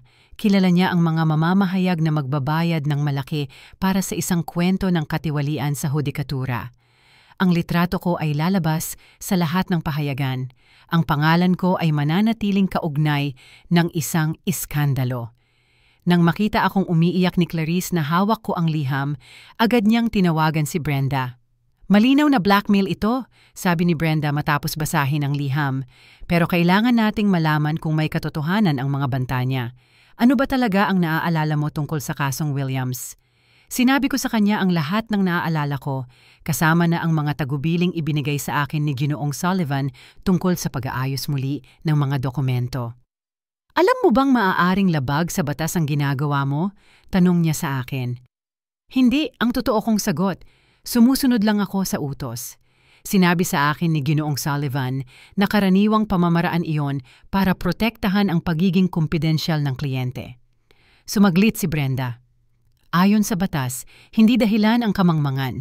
Kung talagang binago mo ang ebidensya, kahit pa walang kriminal na intensyon, teknikal na nakagawa ka nga ng krimen." Muling gumuho ang mundo ko. Nang akala kong nakatakas na ako sa mga kamay ni Ethan, nakahanap siya ng ibang paraan para kontrolin ako. "Anong gagawin ko?" tanong ko ng desperado. "Kung iurong ko ang kaso, makakalabas siya at papatayin niya ako. Kung hindi, makukulong ako sa isang bagay na ginawa ko 15 taon na ang nakalipas nang hindi ko alam na illegal iyon."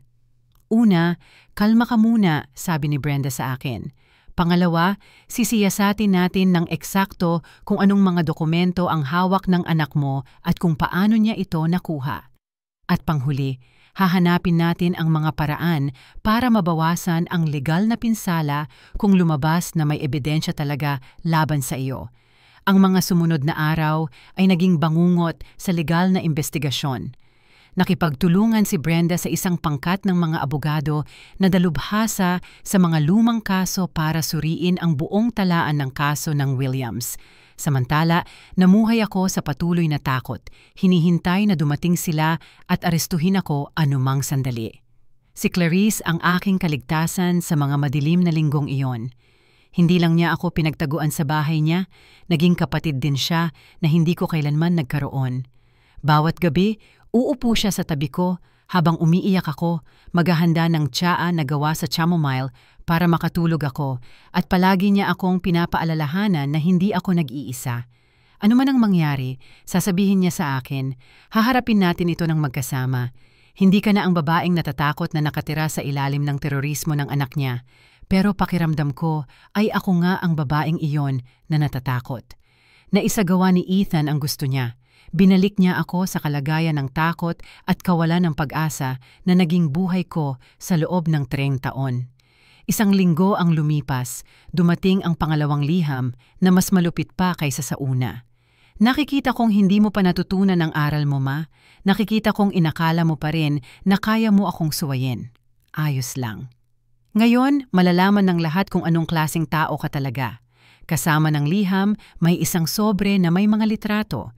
Mga litrato ng mga dokumento nga pala, mga panloob na memo mula sa kumpanyang Sullivan & Associates na may sulat kamay ko, kung saan nakasulat ko ang mga tala sa gilid, mga petsang binago, at mga pahinang nawawala mula sa orihinal na mga file. Ilalathala ang mga larawang ito sa pahayagan bukas ng gabi. Kung hindi ka pupunta at bibisita sa akin sa kulungan bago mag-Biyernes, pupunta kang mag-isa, walang abogado, walang saksi, at magdadala ka ng isang pirmahang liham na humihiling na itigil ang lahat ng kaso laban sa akin dahil ito raw ay isang maling pagkakaintindi na dulot ng pagkasira ng iyong pag-iisip. Ang pagkasira ng aking pag-iisip, ang akusasyong iyon na muling nagpamangha sa akin. Kung hindi ka pupunta, hindi lang lalabas ang mga litratong ito sa dyaryo, makikita mo rin ang mga video.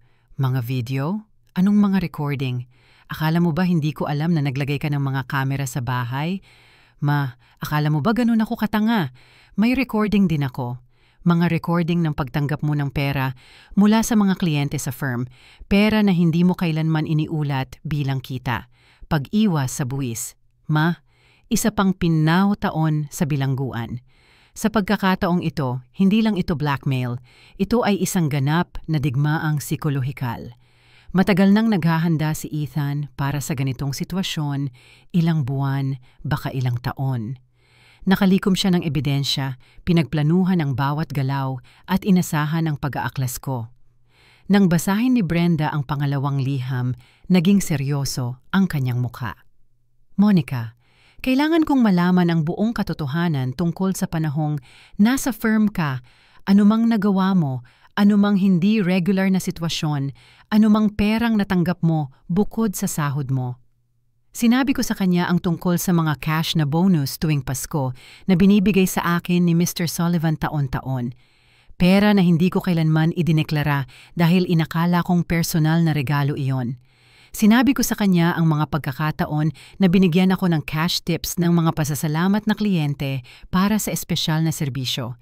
Pera na hindi ko rin iniulat dahil hindi ko alam na kailangan pala. Sa kabuuan, tinanong niya, magkano ang pinag-uusapan natin sa loob ng 40 taon?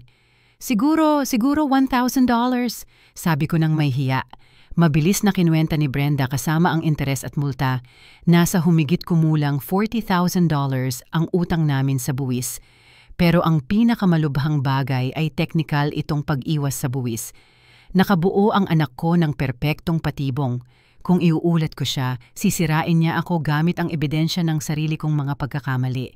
Kung hindi ko siya iuulat, mananatiling malaya siyang abusuhin ako at magnakaw ng pera. May ikatlong opsyon, sabi ni Brenda matapos mag-isip ng matagal. Isang opsyon na hindi ninyo inaasahan. Unahan natin siya. Voluntaryong ipagtapat natin ang lahat ng pagkakamali mo bago niya magamit iyon para manikil. At gagamitin natin ang pag-amin na iyon para ipakita na ang anak mo ay isang bihasang manipulador na nagpapatupad ng psikolohikal na kontrol sa kanyang mga biktima kahit nasa kulungan pa. Isang mapanganib na sugal iyon. Ibig sabihin, aaminin kong hayagan na ako'y nagkasala, haharap sa posibleng legal na kahihinatnan at ilalantad ang sarili sa kahihiyan ng publiko. Ngunit ibig sabihin din nito ay aalisin natin ang pangunahing sandata ni Ethan, ang lihim ko. Kung gagawin natin ito, nagpatuloy si Brenda, mawawalan ng lahat ng kapangyarihan sa iyo ang anak mo. Hindi na kanya mabubusisi dahil wala nang maitatago. Tumingin ako sa bintana patungo sa bahay ko na nanatiling bakante at wasak sa kabila ng kalsada.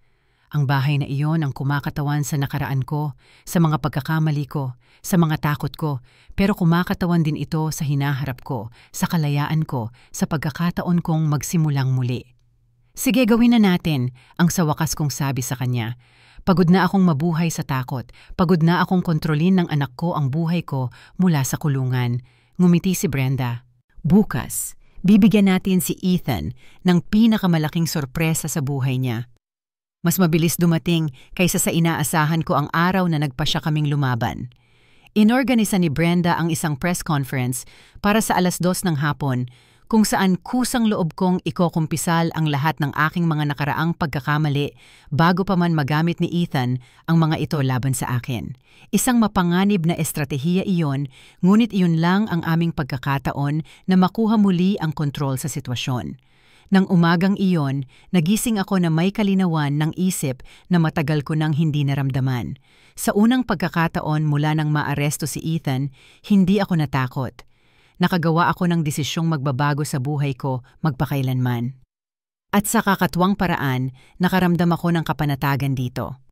Tinulungan ako ni Clarice na maghanda. Sinuot ko ang pinakaseryoso kong kulay abo na damit, yung ginagamit ko sa mga formal na okasyon noong nagtatrabaho pa ako sa kumpanya. Naglagay ako ng kaunting makeup, sapat lang para hindi magmukhang pagod, pero hindi sinubukang itago kung sino talaga ako. "Sigurado ka ba rito, Monica?" Tanong sa akin ni Clarice sa 5 beses ng umagang iyon. "Kapag sinabi mo na ang mga salitang iyon sa publiko, wala nang pagbabalik." "Ganap akong sigurado," ang sagot ko, nagulat sa katatagan ng sariling boses.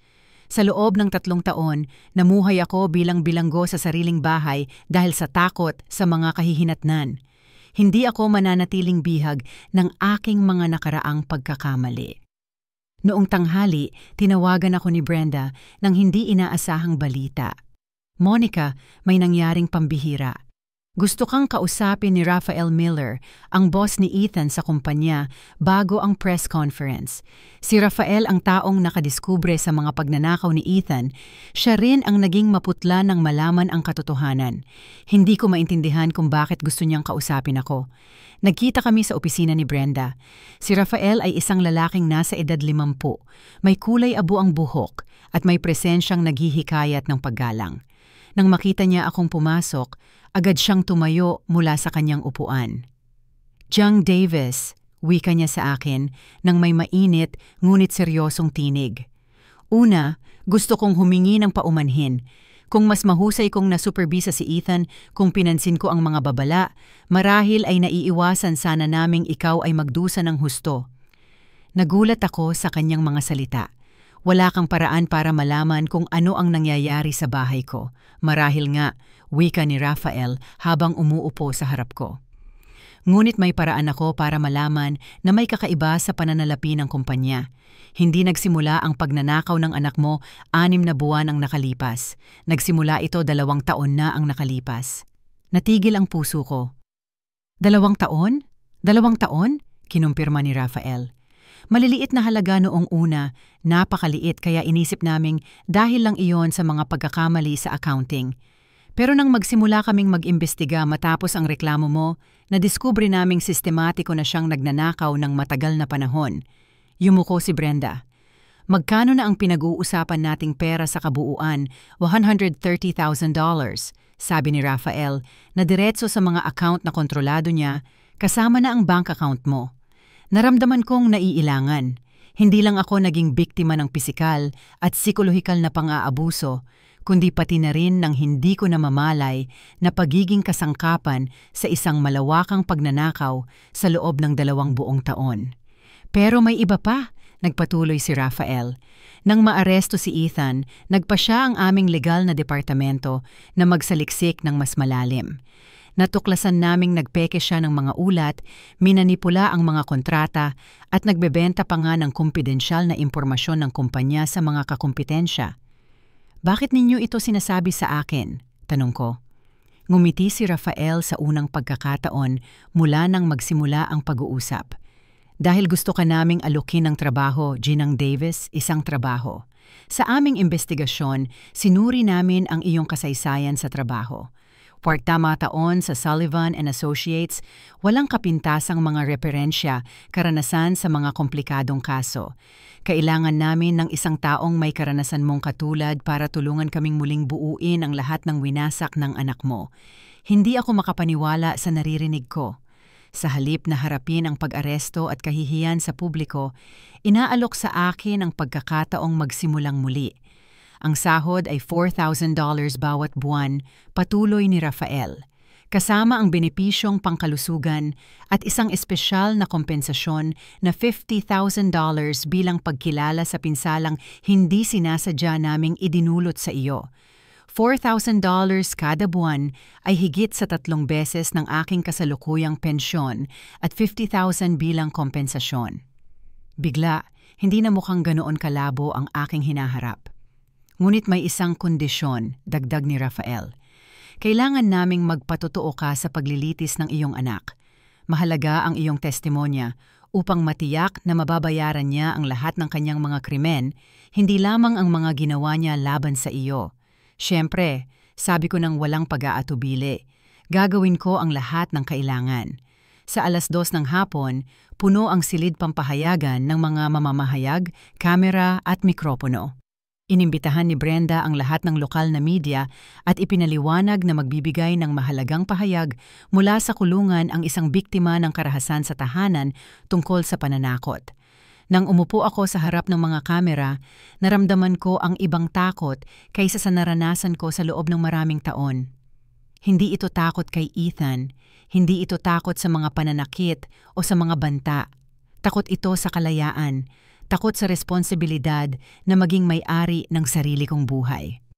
Ako si Monica Davis, sinimulan kong tumingin ng diretso sa mga kamera. 21 anyos na ako at sa nakaraang 3 taon ay naging biktima ako ng karahasan sa tahanan mula sa aking anak na si Ethan Davis. Ikinuwento ko ng buo ang aking kwento. Ang mga pananakit, ang kontrol sa pananalapi, ang mga pagbabanta, ang sistematikong pagnanakaw ng aking pera.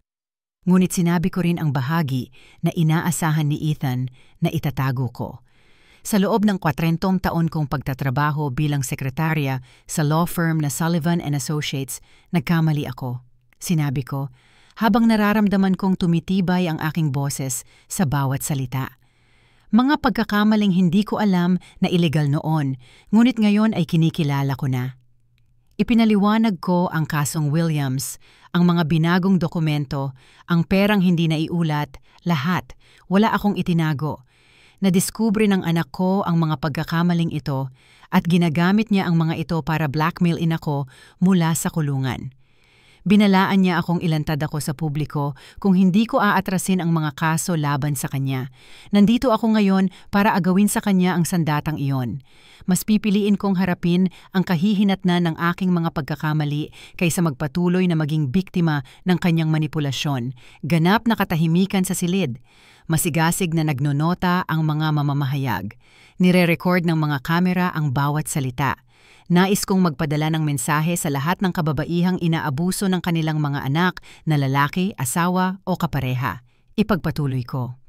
Ang emosyonal na pananakot, kontrol sa pananalapi, mga banta ng pagsisiwalat, lahat ng ito ay mga anyo ng pang-aabuso. Huwag mong hayaan na gawing bilanggo ka ng takot sa hatol ng publiko. Mas mahalaga ang kalayaan kaysa reputasyon. Pagkatapos ng press conference, ipinaalam sa akin ni Brenda na nagpasya ang opisina ng DA na hindi magsampa ng kaso laban sa akin para sa aking mga nakaraang pagkakamali. Ipinaliwanag niya na dahil kusang loob mong inamin ang kasalanan at ikaw ay naging biktima ng blackmail, mas kapakipakinabang kang maging saksi kaysa akusado. Noong gabing iyon, sa unang pagkakataon sa loob ng ilang buwan, nakatulog ako sa sarili kong bahay. Pinilit ni Clarice na manatili sa akin sa unang ilang gabi hanggang sa makaramdam ako ng lubos na kaligtasan. Habang nahihiga ako sa sarili kong kama sa sarili kong bahay, naramdaman ko ang isang bagay na hindi ko naranasan sa loob ng 3 taon. Ganap na kontrol sa sarili kong buhay. Nasa kulungan pa rin si Ethan, humaharap sa maraming kaso na malamang na magpapanatili sa kanya roon ng maraming taon. Nawalan ng lahat ng kapangyarihan ang pananakot niya dahil wala na akong lihim na maitago. Tumunog ang telepono ko, isa itong numero mula sa kulungan, pero sa pagkakataong ito hindi na ako natakot sumagot. Ma, boses ni Ethan iyon, pero parang tuluyan ng talo. Nakita ko ang press conference mo sa balita. At ano sa tingin mo? Tanong ko sa kanya nang may kalmadong ikinagulat ko. Sinira mo ang lahat, sabi niya. Pero walang galit, kundi puro malalim na kalungkutan. Sinira mo ang huling pagkakataon kong makalabas dito. Hindi Ethan ang sagot ko. Sinira mo ang pagkakataong iyon nang magpasya kang gawing biktima ang iyong ina. May mahabang katahimikan sa kabilang linya. Mapapatawad mo ba ako? Sa wakas, tanong niya. Balang araw, sabi ko ng tapat. Kapag nabayaran mo na ang ginawa mo, kapag naghahanap ka ng tunay na tulong para magbago, kapag naintindihan mo na ang pinsalang nagawa mo, balang araw baka mapatawad kita. Pero hindi ko kailanman makakalimutan. Binaba ko ang telepono at pinatay ko ito. Bukas ay sisimulan ko na ang bagong trabaho ko, ang bagong buhay ko.